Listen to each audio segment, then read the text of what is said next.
stovim Saint-Pierre Ankaravietėje ir čionai yra nuskendęs laivas. Tai dabar plauksim su Vytautu panardyti ir apžiūrėti jį. Gal pavyks kažką nufilmuoti.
Vakar susirašiau per tokį apsą su kitais kruizeriais ir susitarėm varyt panardint. Tai dabar kuičias visi laivuose, dedasi apranga kažkokią ir varysim pasinerti. Aš jaučiuosi toks biškį kaip pradinukas prieš juos, nes jie neri. Tipo, kai mes normaliai medžiojame, mes varom nuo 10 iki 25 metrų neriam. Tai man atrodo, aš juos tik pafilmuosiu šitokios giliuose, bet... Nu, kas ten žino. Papasako, į kokį tu gilį iki šiol nerdavai? Nu tai aš apie 8 metrus ten nerdavau. Tai va, o dabar... Nežinau, gal kokią paslaptį išduos, pasakys, kaip reikia daryti. Iš kur orą gaut po vandeniu. Nes aš tai labai trumpai išbūnu. Pradžiai reiks susimedžiot naujų draugų, o paskui varyt medžiot žuvies. Tai čia yra šampanas. Laivas šampanas. Jie turi ir katiną. Su katinu nukeliauja. O mano grandinė nėra jau tokia pradėjus. Ir mes varom 3 valtim, važiuojam žvejot.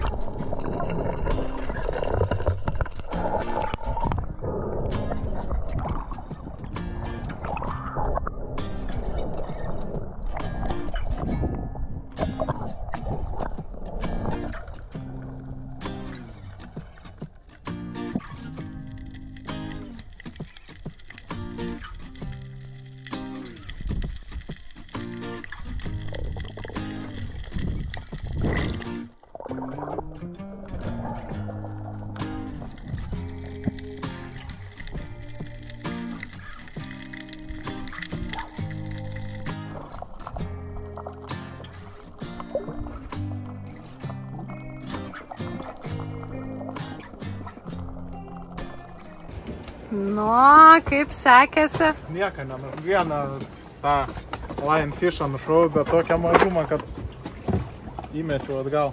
O draugeliai? Nieko irgi. Kaip čia taip? Kažkaip nežinau. Bloga vieta? Nu, tas vienas, tas Džonas nušovė lionfishą, bet didesnį. Būtų gerai ten va buvę panardyt, bet privažiavo tų snarklintojų ir... Labai turistinių laivų šiandien. Jo, čia belekas. Tai nežinau, reiks susirašyti, gal reiks žiepti grandiansę tam.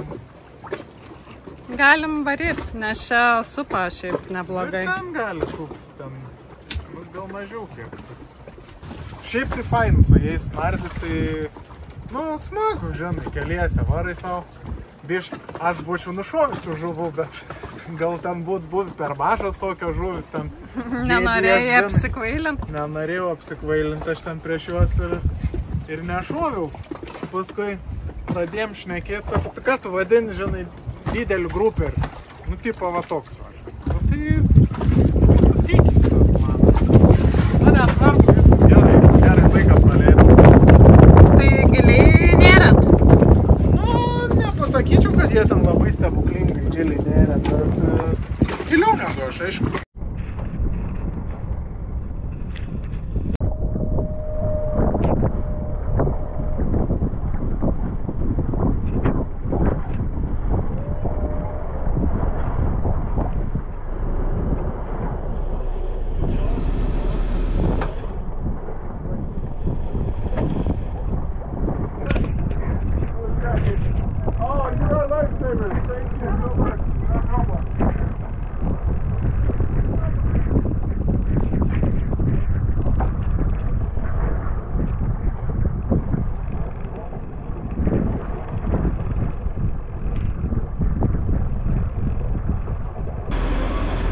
Champagne, this is Luca. Yeah, it's Luca, this is Champagne. You know, like this.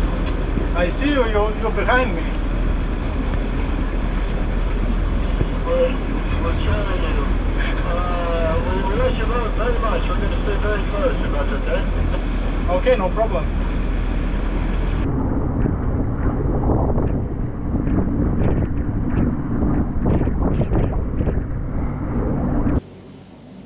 Nu, tai kas atsitiko, nespėjom susipažinti su draugais šitais. Iš ryto nuvarėm panardyt, praleidom gerai laiką, labai fainų žmonės.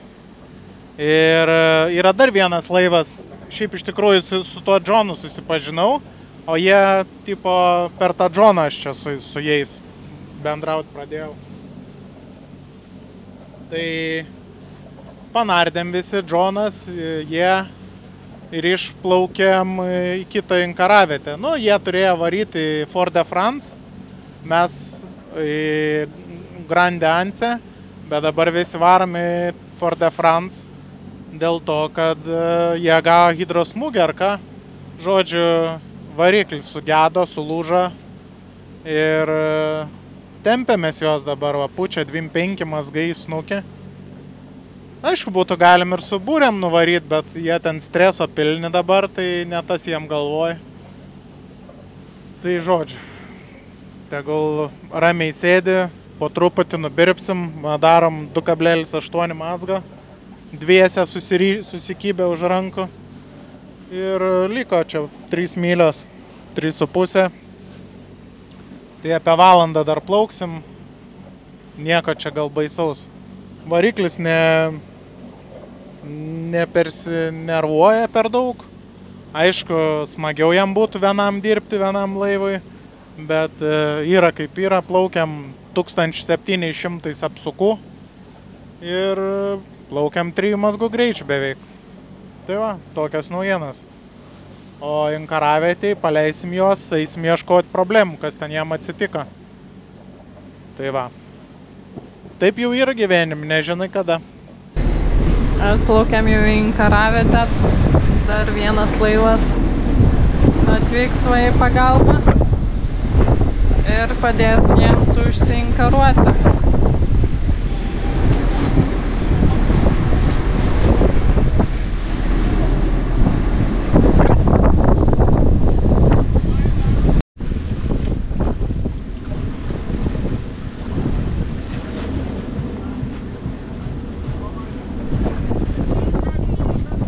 Kiek įplaukė Džonas, parodys mum, kur nutempti šitą laivą, kad galėtų užsiinkaruoti. Pradžioj ten bandėm, bet ten labai supati kažkur giliau į lankėlę, tikriausiai tempsim. Atrišinėjam ir jie jau patys tada tvarkysis.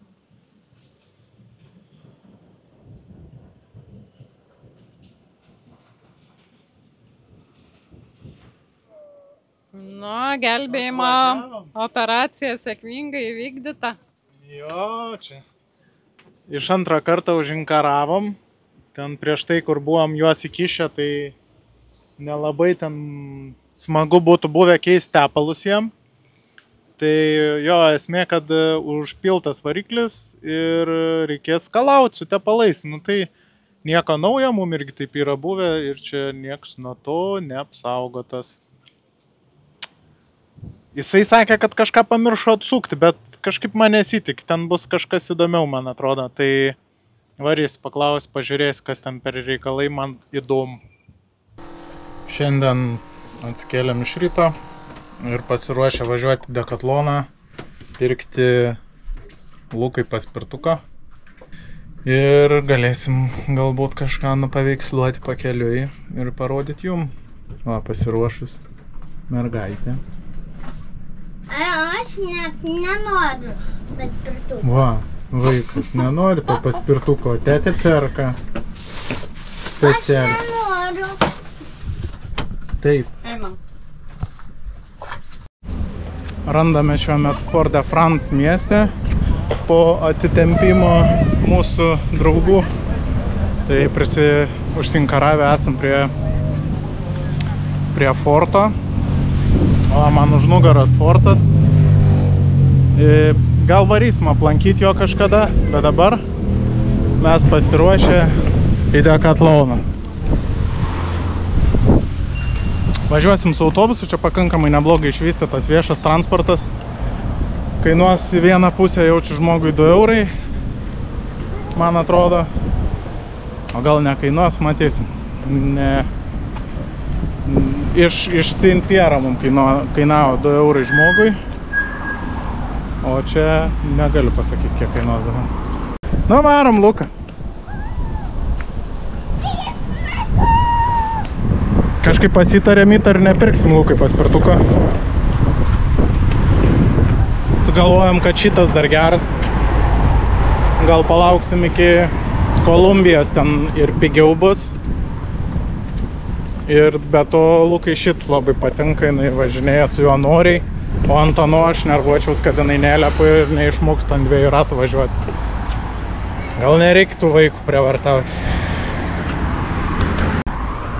Inkarų primėtyta. Per daug turbūt į sausumą įlėkė, išmetė tos inkarus ir paliko čia. Tai taip ir gavas turbūt. Čia buviai vaikšto. Labai pigiai atvažiavom iki šito Dekatlono. Su autobusu 6 stoteles važiavom. Lygiai nieko nemokėjom. Prasikuičiau su programėlė. Bandžiau atsisiųsti, bandžiau aš ten susimokėti kažkaip per programėlę, bet niekaip nepavyko. Tai likus kelio tik tai vieną stotelę nutraukiau appso šturmavimą ir likom nesusimokėjau už autobusą. Bet jo. Reiks kažkaip bandyti išsiaiškinti, kaip čia susimoka už tą autobusą. Durna nuojauta, kad reikia grinekų mokėti vairuotojai, bet kadangi buvo žiauriai pilnas autobusas, tai niekaip nebūčiau prasigrūdęs iki priekio. Bet gal nieko tokio. Nenubednės labai prancūzai. Nežinau, kas čia kam nupirko tą paspirtuką kažkokį. Bet įtari Luka mažiausiai jį gaus. Pasinaudojam, aišku, čigono bairiais ir paspirtukas vietoj ten 100 PM8 kainavo ten 16 eurų pigiau, dėl to, kad ėmėm ekspozicinį biškį nurėžtis keliose vietose, bet man atrodo važiuos ne ką prasčiau negu kad naujas, bet 15 pinigų irgi pinigus.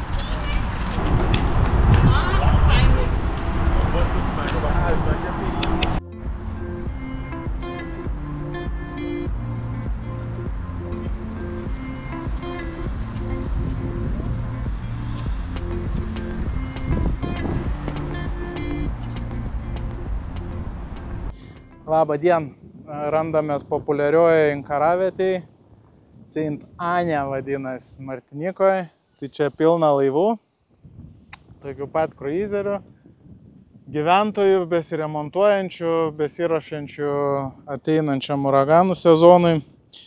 Nu ir netikėtumai. Turim Tiko denį ir turim biškį skylių jame. Tai aš jas noriu užtaisyti. Iš tikrųjų šitas Tiko denis yra niekam tikęs. Nu, ta prasme, jisai tarnavo gerai, kad viskas tvarkoja. Nu, smagu, medis, jo valio, labai miela, gera. Bet kai tu turi seną daiktą, o šitas daiktas yra pakankamai senas, tuoj bus kiek metų, kitą metą, tai Tiko denis yra į pabaigą. Tai aš pats sugalvojau jį remontuotis dabar, nes neturiu pinigų samdyti žmonėm ir bandysiu pats kažkaip susikonstruoti, susiremontuoti. Esmė yra kokia.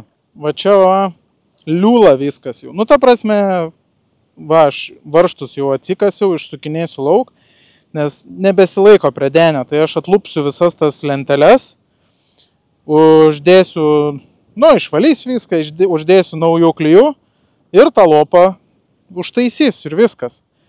Dabar dar vienas dalykas.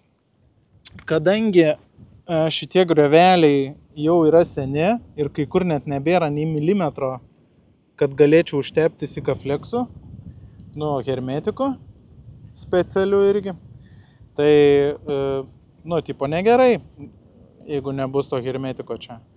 Tai aš sugalvojau, ilgai aš čia maščiau, galvojau, ką daryti, tai pasitelksiu į pagalbą, čia tiesinis pjūklas, man atrodo, vadinas, ar kaip, nežinau. Susireguliavau 3 mm, kad jisai man, nu, nepilnai 4 beveik, kad jisai man drožtų ir važiuoju. Tai žiūriu, visai neblogai gaunasi. Čia dar praeinu su peiliuku, prakrapštau, kad, nu, gražiau būtų ir viskas. Atklijuosiu, nu, nuimsiu visas lenteles, užtepsiu klijų iš apačios, tada užtepsiu čia ir norėčiau varžtų net nebesukti denį. Tai žiūrėsiu, kaip bus. O vietoj tų šponkyčių tiesiog užvarys ant to hermetiko, bus juodi taškai. Nervuos kokias 4-5 dienas, kol aš juos pastebėsiu. O paskui jau nebepastebėsiu, tiesiog bus įprasta ir nebenervuos. Tai va, toks remontas iš biednumo ir manau, nu, mano tikslas yra koks? Mano tikslas yra datraukti iki Azijos, o Azijoje galimai nusimsim visą tą Tiko denį lauk ir pasidarysim tokį šiurkštų paviršių ir turėsim tiesiog plasmasinį denį. Tai va. O dabar čia reikia lopyti, remontuoti, kad datrauktumėm iki Tailando, nu, kažkur iki Azijos. Ten bus gerokai pigiau daryti tos darbus, tiem darbam galimai samdysiu žmogų arba pats darysiu irgi. Tai matysim, kaip seksis. O dabar einu darbuotis.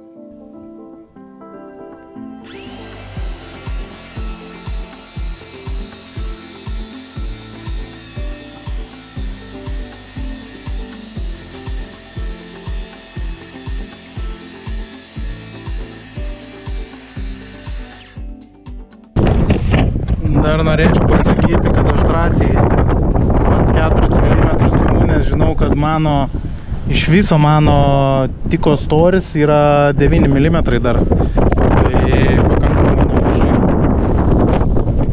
Reikia dar pasimatuoti dar kartą.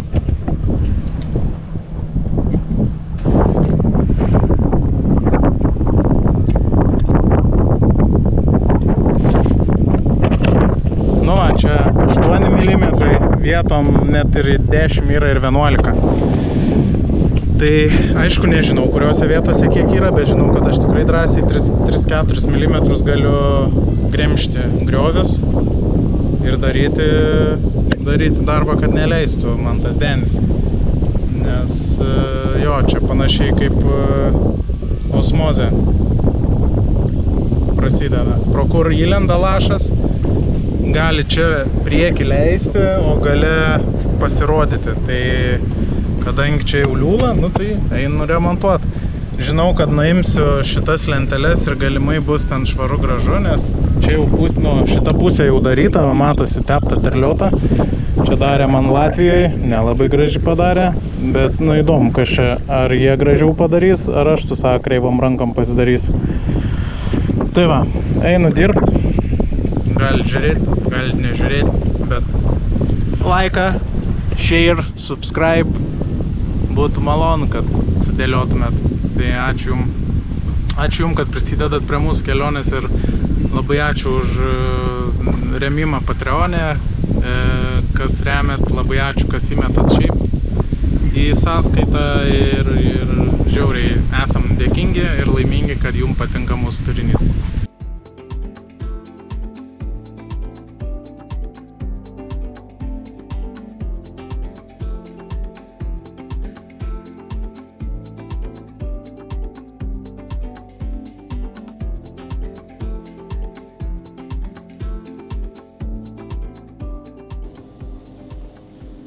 Taip, tai grioviai išdrožti, kai pasisekė, tai sakyčiau visai neblogai, pagal tokio kreivumo rankas, kokias aš turiu, tai sakyčiau tikrai neblogai. Kai kur va nuklydau biškičiut, išplėšiau po gabaliuką, bet čia, man atrodo, greičio įtakos nedaro. Jokios ir soliarkos daugiau mes nesunaudosim dėl to. Tai dabar šitas 3 lentutės imsiu lauk. Jaučiu, kad ir tą 4 reikėtų. Bet matysim, man pirmą svarbu atsidaryti, pasižiūrėti, kaip ten atrodo vidus. Tai einu daryti toliau. Tas darimas tai bus šitos varžtus atsukt. Aišku, turiu akumuliatorinę drėlę, bet kas čia dabar eisi pasimti jos? Nu, aš eisiu. Dar galų komplektą, kad atrastumėm tinkamą raktą atsukti denio varžtam, nes ten su žvaigždutėm prisukta naujais varžtais. Tai ryškiai jau buvo šita problema kažkam tai iš praeitų savininkų, o aš dabar biškį gal žmoniškiau suremontuosiu, gal.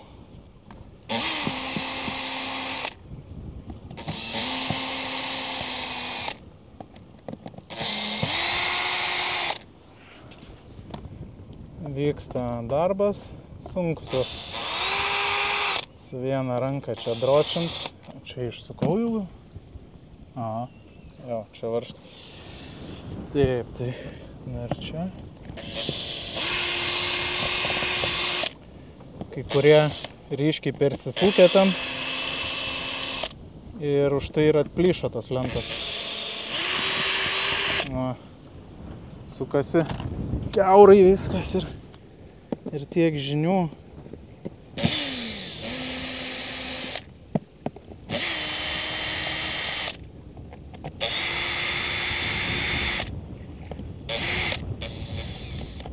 Tos nereikėjo išsukti, bet greičiausiai reikėjo.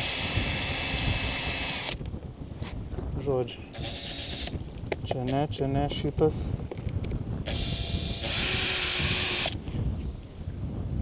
Čia dar reikia atsikimšti kamštukus. Einu kimšti. Nu, bandysiu lūpti pirmą lentą, niekad to nedariau, pačiam įdomu. Nas, kažkas lūpasi. Čia nežinau, taip darau, ne taip iš vidurio šie čia. Imu. Oba. Oba. Biški. Kyla. O, matosi būta vandenėlio. Neaišku čia. Nu šiaip drėgna biški. Nieko keisto. Bet išvalysiu, pabandysiu čia pasižiūrėti, čia kyla, nekyla tos kitos lentutės. Tikiuosi viso denio man čia perklijuoti nereikės. Tai mano planas yra, va, čia po apačia dar yra hermetika kažkokia sena, jaučiu rūdas toks, jo, originalus Najado hermetikas. Tai tą nulupsiu, čia pašiaušiu biškį, užtepsiu naujai hermetiką, irgi tokį pat ploną sluoksnelį. Ir sudėsiu atgal lentutes, blemba jos jau čia riečias, kaip jas čia reikės. Aš planavau be varžtų, be nieko, bet įtariu, kad reikės atsiprašyti man tų varžtų. Nu, matysim, jeigu einu dirbti, lupti lentučių visų. Kaip čia viskas atrodys, pačiam įdomu, bet ir baisu tuo pačiu. Kyla ir kitas. Traška, braška, nenori labai, kad sulūšt. Žinau, kas būna, kaip sulūšt. Paskui labai klijuot reikia. Arba kažką kitą daryti. Va, pirma, out išėjo. Gerai, sekanti. Sekanti bus ilgesnė. Va, čia, opa. Šitą plėšt. Plėšt. Nu ką, eina kažkas tai. Kyla pabiškį. Opa. Šlapia. Tai vadinasi vandenėlio čia jau būta normaliai. Ir čia šitas. Opa, dar šitą atkils irgi. Irgi reikės ją laužt laukan. Ir labai tikiuosi, kad čia bus kaip nors biškį paprasčiau. Čia irgi. tą rėmą irgi reiks nusukti. Žodžiu, prisidirbau reikalų. Gerai, netrukdykite einu dirbti. Apsišvarinom čia, išėmiau 4 lentelę, apsivaliau, tos šoninės jau prilipusios atrodo, viskas su jom gerai. Gal ten ir papildomo vandens, bet žodžiu, viskas kaip ir tvarkoj. Tai čia dar prasivalysiu paskui, tas skylutės dabar pragręžsiu didesniu grąžtu ir aš jas jaučiu užvarysiu su šituo, su epoksidinė derva į vidų privarysiu, kad būt gerai, kad laikytų man paskui, nes jeigu nelaikys, tai biškitas darbas toks bergždžias. Bet epoksidinės dervos turiu labai nedaug, rytoj nuvarysiu nusipirkti, bet aš jaučiu, kad aš šiandien galiu pasiruošti. Tai va, o čia va tas skylutės. Nu, dar pasimėginsiu aš čia varžtelį įsukti, gal bus viskas gerai, nu, tai tiesiog tada įvarysiu hermetiko į vidų, ištrikšą aplink, svarbu, kad laikytų tą malką prisuktą parketą. Žodžiu, einu daryti toliau, vargas ir skurdas. Tai neatėjo nei naktis gili. Va, taip atrodom. Užtaisiau skylutės, kurios jau buvo išmaltas. Išgręžiau iki ta prasme, tampiau, gręžiau, žiūrėjau. Tai va, čia kelios jos yra, gal 5, kur jau varžtą nebelaikė. Tai išgręžiau ir balsa buvo šviesi, vadinasi, ta balsa tai yra, einu į pavėjį, kad būtų šitas. Tai va, čia denis tai yra kaip sumuštinis, šiuo atveju su dešra. Dešra, ten koks nors sviestas, žodžiu, ir taip toliau. Tai po šituo sluoksniu eina balsa. Balsa tai yra mediena, tokia iš tokių gabaliukų sudėta ir žodžiu, po šitą plasmasę eina ta balsa, po balsos eina vėl tokia pat plasmasė. Tai žodžiu, ta balsa yra vidurinis sluoksnis, kuris jeigu sušlampa, pasidaro toksai biški nesmagus, liūla ir taip toliau. Tai šiuo atveju balsa ėjo man šviesi ir sausa, tai vadinasi, viduje niekas nėra pažeista ir džiovinti nereikia.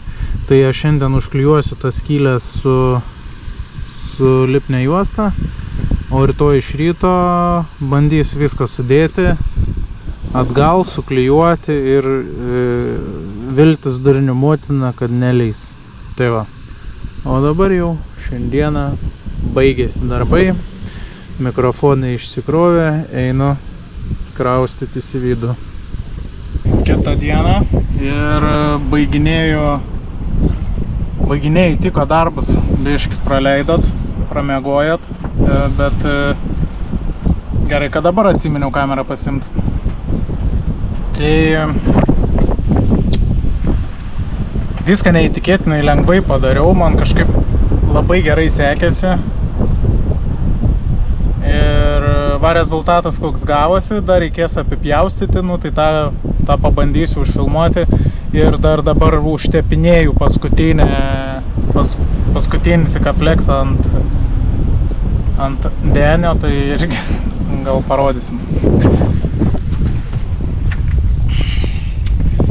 Čia daryta.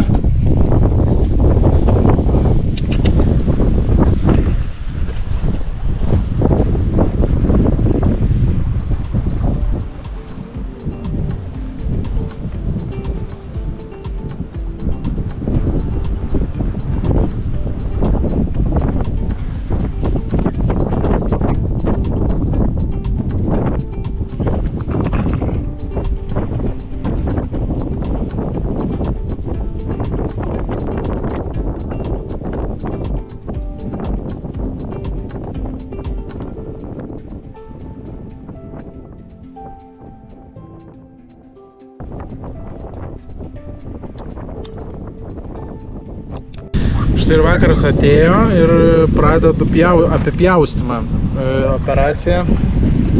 Va kaip atrodo mano visas darbas. Šiaip nelabai kaip, nes čia pradėjau pjauti. Lieka čia tokie šudeliakai. Tai kad tų šudeliakų nebūtų, reikėjo dar daugiau nepagailėti sikafleksą, bet aš nesuku galvos, nes tikas pasidėvės ir čia bus nematyt nieko. O leisti tikrai neleis, nes čia yra išgilinta, jau gilinau prieš tai. Matėt, su tiesiniu pjūklu tai dariau.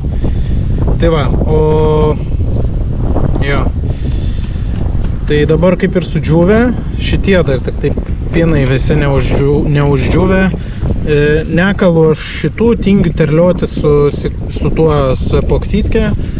O paskui ateityje aš bet kada juos galiu išsiimti lauk ir užsiterlioti su šitais pinais. Jie pakankamai nemažai kainuoja, tai nenoriu. Nei turiu noro terlioti su epoksidinė derva ir juos klijuoti, nei noriu leisti pinigų ant to reikalo, kur, kaip sakiau, man saliarkas nesutaupys ir greičiau aš neplauks dėl to. Tai 4 lentos buvo išimtos, 4 įklijuotos, 5 juostos, užsiknisau aš šiandien dirbti, gal 3-4 valandas klijavau, o dabar pjaustau. Tai pjaustimas vyksta, aš darau paprastai, galima ir saugiau daryti, yra būdų. Tai mano pjaustimas vyksta o taip.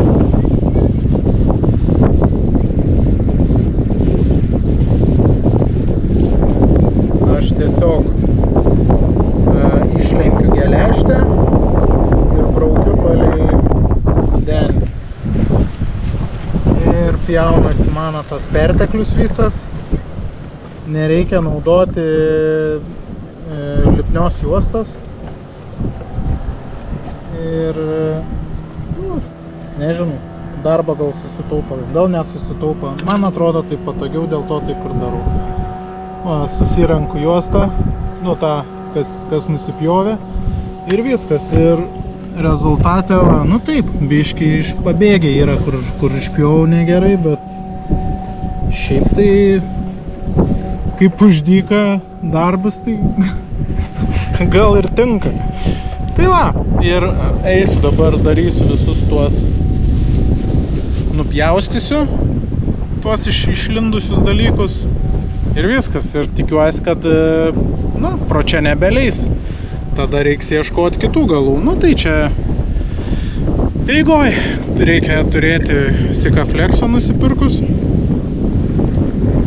Ir būdą jau žinau. Tai pasiremontuosim tą denį turbūt ir gyvensim toliau. Einu toliau pjausti.